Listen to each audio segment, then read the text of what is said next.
Hi everyone, my name is Jiang, and today I'm going to be going over problem 4.15 in Griffith's Electrodynamics. This problem states, a thick spherical shell with inner radius A, outer radius B is made up of a dielectric material with a frozen-in polarization, given by this expression, where K is a constant and R is the distance from the center. Find the electric field in all three regions by two different methods. Part A, bound charges and Gauss's law, and part B, the electric displacement. Now, let's just draw our system very quickly here. So this is a spherical shell, but let's just draw it in 2D to visualize the regions we're working with here. This inner region has a radius A. This outer region has radius B. So to begin, we need to solve for bound charges. We need to solve for the electric field with bound charges and Gauss's law. Well, the region outside where R is greater than, let's start with inside, where R is less than A. So if we draw a Gaussian sphere, Gaussian surface inside, since this is a spherical shell, this inside is just vacuum, and there is no charge here. So the total charge enclosed inside is 0. Hence, our electric field inside is going to be 0. And let's also consider the electric field outside. So the electric field outside, if we draw another Gaussian surface, our charge enclosed, we need to figure out the charge enclosed within this entire configuration. Greater than B. Now the thing is here, this shell is made up of a dielectric material with a frozen-in polarization. So meaning this is polarized, so the charges are bounded by this polarization. But the sum of all bound charges must sum to 0. And other than polarization, there is no other free charge. So that means the total charge enclosed must be 0. So this should also 0. And this outer electric field must be 0 also. Now let's think about this region in between the radius A and B for the shell. So let's call this radius R. Draw another Gaussian surface here. Okay. So for R is when it's between B, we need to find the total charge enclosed here. So this is a little bit more complicated than not 0.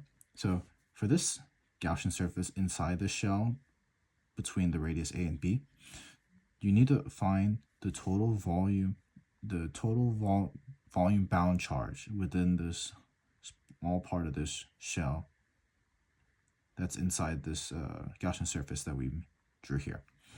And we also have to consider the total surface bound charge on this inner lining of this sphere. So let's call this total charge enclosed, so the total surface charge inside, Q sub A, and this total volume bound charge within this region, Q sub AB. So that means we need to find the bound charges. Now we have to remember that the surface bound charge caused by polarization is P vector dot n hat, and the volume bound charge is given by,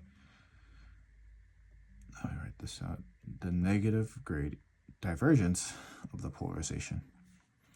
And in our case, polarization is K over R hat, and dotted with this normal vector, the unit normal, from this inner surface. And at all points of this inner surface, the unit normal always points to the center here. And this is the negative R hat direction.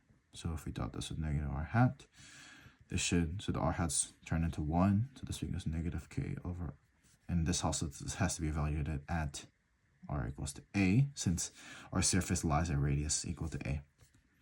This is negative K over A. And this bound charge is a negative divergence of the polarization. So if we write this out, negative divergence of R hat. Now note this is just the divergence, the divergence component only in the r hat direction. So this in this spherical coordinate system. So if we pull out this negative, this divergence in the r hat direction turns to be this for spherical coordinates. Partial respect to r squared times k over r. And inside this becomes, if we write another line out here, partial respect to r, k r. This becomes k with this derivative, and this becomes negative k over r squared. So now we need to find the total surface bound charge on radius A. And this is nice because our surface bound charge density is just the constant. So we can just multiply this by the surface area inside. This is equal to 4 pi a squared times sigma A plus, and since we need to find the total volume bound charge within this region, we have to integrate this bound charge, this volume bound charge density over this region d tau. Now let's evaluate this integral. So this integral, d tau, let's think about the limits for this integral. Since we need to consider this whole spherical shell, that must mean theta must go from 0 to pi,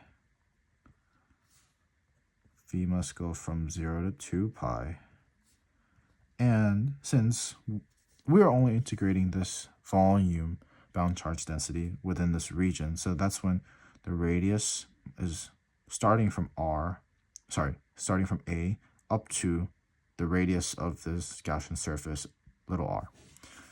So that means r must go from A to little, let's say r prime to r. And then we also need to remember that the d tau, or the infinitesimally small space element for spherical coordinates, is equal to r squared sine theta r d theta d phi. Now if we rewrite this integral, let's start from the phi, 0 to 2 pi, 0 to pi for theta, and then r prime goes from a to r, and let's say this is r prime actually. So this is our integration variable, so we need to integrate rho negative k, so this is our integration variable, so this is r prime squared times r prime squared sine theta dr d theta d phi. Now inside here, these r squares cancel. Let's pull this negative k out, and let's also pull this phi integral to the side here because it's separable. There's no phi variables here. So this is 0 to 2 pi d phi. And then our r's, there's no r primes in here either. So we can also pull out the r prime integral, a to r dr prime, and then we are left with 0 to pi sine of theta d theta. If we evaluate these two integrals very quickly, this is just 2 pi, and this is r minus a. So let's get to 2 pi k r minus a, and if we evaluate this integral, this becomes negative cosine of theta. So negative cosine of theta from 0 to pi. And if we continue with this evaluating this integral, 2 pi minus a, and for cosine of pi is -1, so times negative is just 1, minus cosine of 0 is 1, minus, so -1, minus 1 here, and this is just 2, so this evaluates to -4 pi, oh, I'm missing a k, r minus a. Okay, perfect. So this is the total volume bound charge enclosed within this region of the shell here. So let's add this with the surface charge. If we continue to evaluate this, let's sub in sigma a, which we found to be -k over a, minus this quantity, negative 4 pi k r minus a. So these a's cancel. Negative 4 pi k minus 4 pi, I'm missing a, 4 pi k r minus a. Now, if we distribute this negative 4 pi k into this negative a, these terms cancel. So this reduces to negative 4 pi k r. And then if we do Gauss's law, for a E, the radial component is the total surface area of the Gaussian surface that we're drawing, which is a sphere, is equal to the total charge enclosed, negative 4 pi k r over epsilon 0. Let's cancel out these 4 pi's. Let's take out an r. And then that means E vector would be equal to negative k epsilon 0 r hat. So here we have these, and this is for part A. Now for part B, we need to find the electric displacement. Now let's remember from Gauss's law what the electric displacement is defined as. Electric displacement over some closed surface is equal to the total bound charge enclosed. And let's think about this here. So all the charge in our configuration is induced by this polarization in this dielectric material. And there's no free charge in any other regions. Like inside this region, we're going to assume it's vacuum because this polarization is it's frozen in place. So it's only inside this dielectric. So there's no free charge inside this region, no free charge outside.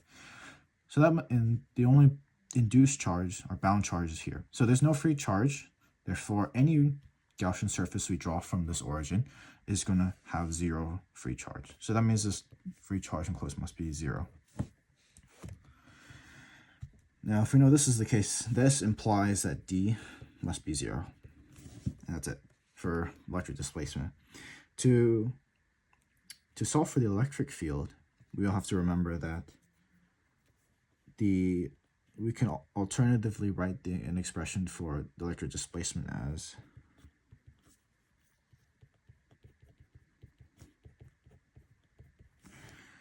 okay. Now, we'll also remember that for regions inside the shell, where R is less than A, there's no polarization. So or R is greater than B. So for both these regions, inside this shell or outside this shell,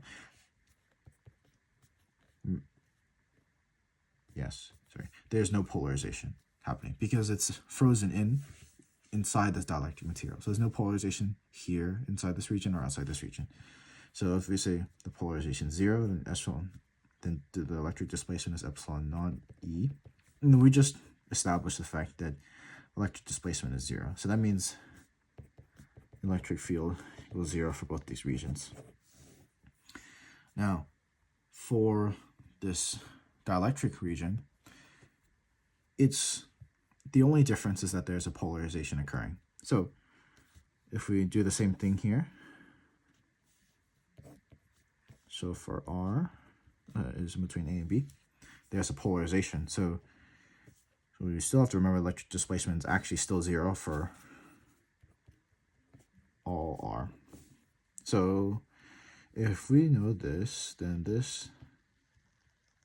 we can write this equation as epsilon naught E plus the polarization equals 0. And rearranging this, we get electric field negative 1 over epsilon 0 polarization, which is equal to negative 1 over epsilon 0 times k over r hat, which is equal to negative k over epsilon naught r hat. And here we're done with the problem. And it's worth noting that using bound charges and solving for the electric fields created by each of the bound charges was a much more tedious task than solving for electric displacement and using the polarization of just inside that occurs inside this dielectric material to find the electric fields within all 3 of these regions. So that concludes my solution to this problem. Thank you.